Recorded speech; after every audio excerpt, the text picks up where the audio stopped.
একজন আমার কাছে এসে বলল, বাল্যকাল থেকে আল্লাহ আজ্জা জাল্লার সাথে তার গভীর সম্পর্ক ছিল। খুব অল্প বয়স থেকে সে আল্লাহর নিকট দোয়া করত, এমনকি কিশোরী বয়সেও তাহাজ্জুদ পড়ত, এমনকি কিশোরী বয়সেও যখনই সে আল্লাহর নিকট কিছু চাইতো আল্লাহ তাকে তা দিত। এই ব্যক্তির আসলে খুব কঠিন এক জীবন ছিল। অল্প বয়সে বাবাকে হারান, কোনো ভাই নেই, এই বোন খুবই একাকিত্বের জীবন কাটিয়েছেন এবং সিদ্ধান্ত নিয়েছেন সত্যিকার অর্থে আল্লাহর উপর তাওয়াক্কুল করে থাকবেন। যখন সে এভাবে বড় হতে শুরু করলো, সে দেখতে লাগলো যখনই সে আল্লাহর কাছে কিছু চাইতো আল্লাহ অলৌকিকভাবে তার সকল প্রার্থনার জবাব দিত। যখনই সে আল্লাহর কাছে কিছু চাইতো আল্লাহ কখনো তার দুয়ার জবাব না দিয়ে থাকেননি। এভাবে সে আল্লাহর উপর নির্ভরতা এবং নৈকট্য বাড়িয়ে তোলে। যখনই তার কিছু দরকার হতো সে 2 রাকাত নামাজ পড়ে আল্লাহর কাছে তা চাইতো। তো তার আসলেই আল্লাহর সাথে খুব সুন্দর একটা কানেকশন ছিল। তাহলে এখানে প্রশ্ন কোথায়? প্রশ্ন আসে এই ব্যাপারটা থেকে যে সম্প্রতি তার জীবনে সে অপ্রত্যাশিত কিছু কঠিন সমস্যার মুখোমুখি হয়। তাই সে আল্লাহর প্রতি ইবাদতের পরিমাণ আরো বাড়িয়ে দেওয়ার সিদ্ধান্ত নিল, দুয়ার পরিমাণও বাড়িয়ে দিল, কারণ তার সমস্যা বৃদ্ধি পেয়েছে। সে ভাবলো সমস্যা যেহেতু বেড়েছে তাই আল্লাহর কাছে সমাধানের জন্য দুয়ার পরিমাণও বাড়াতে হবে। তাই সে এমনটা করলো। সে এত বেশি নামাজ পড়লো, এত বেশি পরিমাণে রোজা রাখলো যে জীবনে কখনো এত রোজা রাখেনি। আল্লাহর কাছে কাকুতি মিনতি করত, কান্নাকাটি করত, যেভাবে সে পূর্বে কখনো করেনি। কিন্তু সমস্যা আরো খারাপ হতে থাকলো, পরিস্থিতির কোনো উন্নতি হচ্ছে না। তখন সে মনে মনে ভাবতে লাগলো, মনে হয় আল্লাহ আমার উপর খুশি নয়, কারণ আগে আমি দোয়া করতাম আর সব দোয়ার উত্তর পেতাম। আমার আগে তো এই সমস্যা ছিল না। যখনই আমার কিছু দরকার হতো আল্লাহর দিকে ফিরতাম আর আল্লাহ আমার সমস্যার সমাধান করে দিতেন। কিন্তু এখন আমি দোয়ার পর দোয়া করেই যাচ্ছি, আল্লাহর কাছে ভিক্ষা চেয়েই যাচ্ছি, আমার সমস্যার কোনো সমাধান হচ্ছে না, শুধু আরো খারাপ হচ্ছে। এর কারণ কি হতে পারে? তার মাথায় এই ধারণা ঘুরতে থাকলো, নিশ্চয়ই আমি ভুল কিছু করেছি। আল্লাহ আর আমার দোয়ার জবাব দিচ্ছেন না, কারণ কোনো কারণে আমি অযোগ্য হয়ে পড়েছি। আল্লাহর ভালো মানুষের তালিকায় আমি আর নেই। আমি এই খুতবা দেওয়ার সিদ্ধান্ত নিয়েছি কারণ সমাজে এই ধরনের চিন্তা খুবই কমন, যা একজন মানুষের মাথা নষ্ট করে দিতে পারে। আমরা দোয়া করি আর আমরা আশা করতে থাকি আল্লাহ আজ্জা জাল্লা আমাদের একটা উত্তর দিবেন, আল্লাহ আমাদের সমস্যা সমাধান করে দিবেন। মূলত 2 ধরনের দোয়া আছে আমাদের অধিকাংশের জন্য। আমি এমন দোয়া সম্পর্কে কথা বলছি যা আমরা নিজেদের জন্য করি। এক প্রকার দোয়া হলো আমরা আমাদের বর্তমান সমস্যা সমাধানের জন্য দোয়া করি।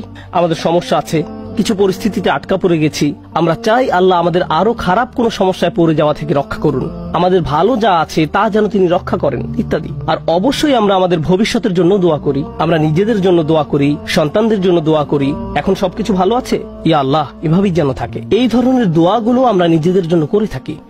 যে বিষয়টির উপর আজ গুরুত্ব আরোপ করতে চাই, আগের একটি খুতবা এটা নিয়ে আমি কথা বলেছিলাম, কিন্তু আজকের খুতবাটি কিছুটা ব্যতিক্রম। এই জন্যই আমি মরিয়ম সালামুন আলাইহাকে বাছাই করেছি।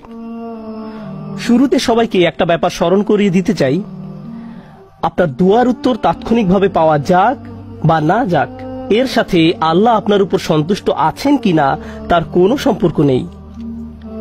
এর কোনো সম্পর্ক নেই তার সাথে। এই দুইটার মাঝে কোনো সংযোগ নেই। আর যদি কোনো সংযোগ থাকতো তাও আপনি জানতেন না। কারণটা কি? আপনারা জানেন, আমরা সবাই জানি নূহ আলাইহিস সালামের কথা, যিনি খুবই স্নেহময়ী পিতা ছিলেন। তিনি দাওয়াত দিয়েছেন 950 বছর যাবত। কল্পনা করতে পারেন?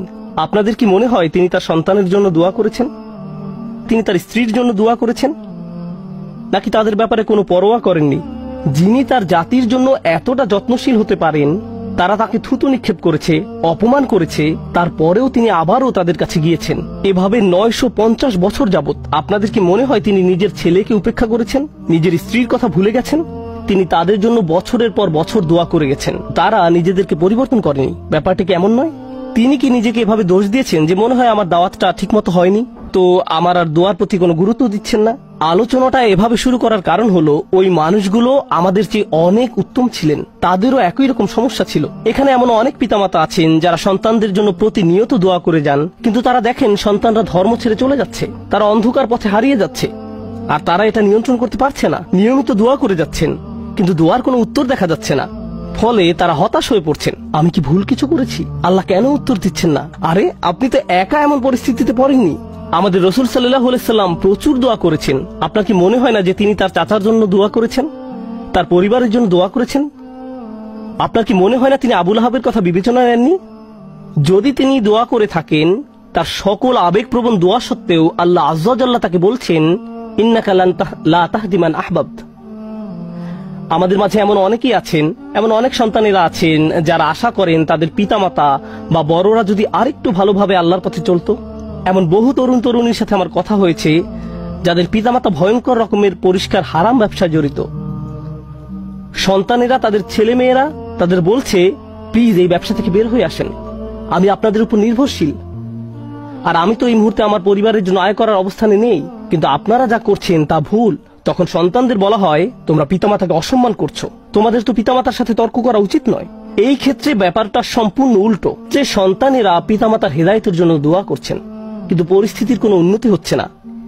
এর বাহিরেও কারো হয়তো ভয়ঙ্কর অসুস্থতা দেখা দিতে পারে, স্বাস্থ্য সংক্রান্ত চরম দুর্দশাও আসতে পারে, অথবা চাকরি খুঁজে পাচ্ছেন না, অর্থনৈতিক সমস্যায় আক্রান্ত, আর আপনি আল্লাহর কাছে দোয়া করে যাচ্ছেন, মনে মনে বলছেন, আমি তো গত বছর ইতিকাফও করেছি, আমি দোয়া করেই গেছি, সারা রাত সিজদায় পড়েছিলাম, এরপরেও আমার সমস্যা রয়ে গেছে, এরপরেও কোনো সমাধান আসেনি। সবার আগে আমি আপনাদের সবাইকে মনে করিয়ে দিতে চাই যে নবীরা, তাদের সকলেই, আমাদের বহুকাল পূর্বে যারা এসেছিলেন, আল্লাহ অনবরত তাদের দুয়ার কথা কোরআনে উল্লেখ করেছেন, তাদের সমস্যাগুলোর কথাও কোরআনে বারবার উল্লেখ করেছেন। আপনাদের কি মনে হয় না ইয়াকুব আলাইহিস সালাম, যিনি 12 জন সন্তানের পিতা ছিলেন, তিনি তার সব সন্তানের জন্য দোয়া করেছেন? বিশেষ করে ইউসুফ আলাইহিস সালামের জন্য, যখন তিনি ইউসুফকে হারিয়ে ফেলেন, আপনাদের কি মনে হয় না তিনি ইউসুফ আলাইহিস সালামের নিরাপত্তার জন্য দোয়া করেছেন, তিনি যেন তার সুন্দর সন্তানকে আবার দেখতে পান? আমরা জানি তিনি এত বেশি কেঁদেছিলেন যে দৃষ্টিশক্তি হারিয়ে ফেলেছিলেন, অবিয়াদ্দাত আইনাহু, এবং দুঃখে তার চক্ষুদয় সাদা হয়ে গেল। তার এত বছরের দোয়ার কোনো উত্তর পাওয়া গেল না, কিন্তু পরিশেষে উত্তর পাওয়া গেল। আপনাদের কি মনে হয় না যখন মুসা আলাইহিস সালামের মা নিজ ছেলেকে পানিতে ভাসিয়ে দেন, আর দেখতে পাচ্ছেন যে স্রোতের টানে বাক্সটি হারিয়ে যাচ্ছে, বাক্সটি যে কোনো সময় উল্টে যেতে পারে, আর কিভাবে জানেন যে বাক্সটি ওয়াটারপ্রুফ, পানি প্রবেশ করবে না? কিভাবে জানবেন যে এটি পাথরে আঘাত পেয়ে ভেঙে যাবে না? আপনি নদীতে ফেলে দিচ্ছেন একটি বাচ্চাকে, নদীতে। আপনাদের কি মনে হয় না যে মুসার মা আল্লাহর কাছে দোয়া করেছেন? এই দুই দোয়ার ক্ষেত্রে পার্থক্যটা লক্ষ্য করুন। মুসা আলাইহিস সালামের মায়ের ক্ষেত্রে তিনি আল্লাহর কাছে দোয়া করেন, তিনি তার ছেলের সাথে আবার একত্রিত হন ঠিক কয়েক ঘন্টা পর। বাচ্চার পরবর্তী খাওয়ার সময় হওয়ার মধ্যেই সে আবার তার মায়ের দেখা পায়। আর অন্যদিকে ইউসুফ আলাইহিস সালামের ক্ষেত্রে তিনি তার পিতার নিকট থেকে বিচ্ছিন্ন হয়ে পড়েন, কিন্তু বহু বছর যাবত তিনি তার পিতার দেখা পাননি, অনেক অনেক বছর যাবত।